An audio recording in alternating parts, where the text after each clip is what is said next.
भसुर की नीयत हो गई खराब, जबरन दांत से काट लिया बहू के छाती का प्राइवेट पार्ट। खबर उत्तर प्रदेश के देवरिया जनपद से है। हालांकि इस खबर पर विस्तार से बात करें उससे पहले मैं आपको एक गाने की लाइन बताना चाहता हूं। विगत 22 फरवरी को देश के एक बड़े म्यूजिक चैनल से हनी सिंह का एक रैप सॉन्ग लॉन्च हुआ है जिसका नाम मैनियाक है, और उसमें भोजपुरी के कुछ शब्दों का इस्तेमाल किया गया है, भोजपुरी के कुछ लाइन का इस्तेमाल किया गया है, जैसे कि चोलिया की चीज चिखल चाहे जबरी। गाना काफी वायरल चल रहा है, काफी पसंद किया जा रहा है इसको, क्योंकि देश में ये पहली बार हुआ है जब हनी सिंह जैसा संगीत का बेताज बादशाह अपने रैप सॉन्ग में भोजपुरी के गीत को शामिल किया है। हालांकि इस गीत की वजह से बहुत छोटे से बैकग्राउंड से आने वाली रागिनी विश्वकर्मा रातों रात स्टार बन गई हैं, उनके भी चर्चे खूब हो रहे हैं। रागिनी विश्वकर्मा के करियर को भी बूम मिला है।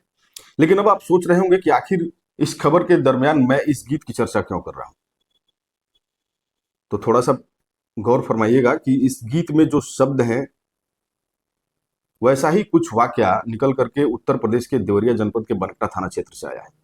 इस गीत के माध्यम से जो कहने की कोशिश की गई है वैसा ही कुछ उत्तर प्रदेश के देवरिया जनपद के बनकटा थाना क्षेत्र में हुआ है।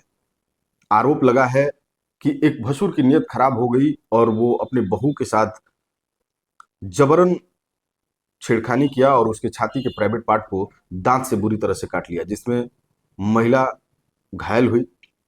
महिला ने अपनी इन्हीं शिकायतों को लेकर स्थानीय थाने में अपने तहरीर के साथ पहुंची और वहां जाकर पुलिस वालों को अपनी आप बीती बताई। आरोप पत्र में महिला ने यह भी कहा है कि उसके भसुर की नीयत बहुत दिनों से खराब चल रही थी और भसुर उसके साथ शारीरिक संबंध बनाना चाह रहा था, लेकिन महिला बार बार अपने भसुर के मंसूबों को नाकाम कर दे रही थी, इनकार कर दे रही थी।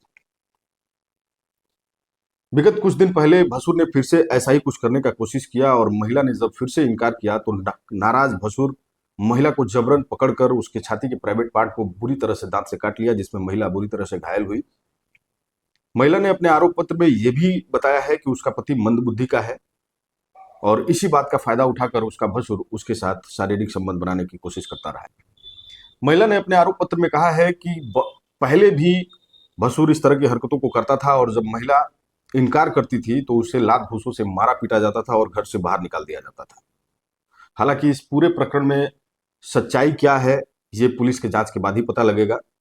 मामले के बारे में जानकारी करने के लिए जब एक स्थानीय पत्रकार ने बनकटा थाना के थानाध्यक्ष संतोष कुमार से बात करने की कोशिश की, उनका पक्ष जानने की कोशिश की, तो उनके द्वारा बताया गया कि महिला का तहरीर मिला है और जांच करके उचित कार्रवाई की जाएगी।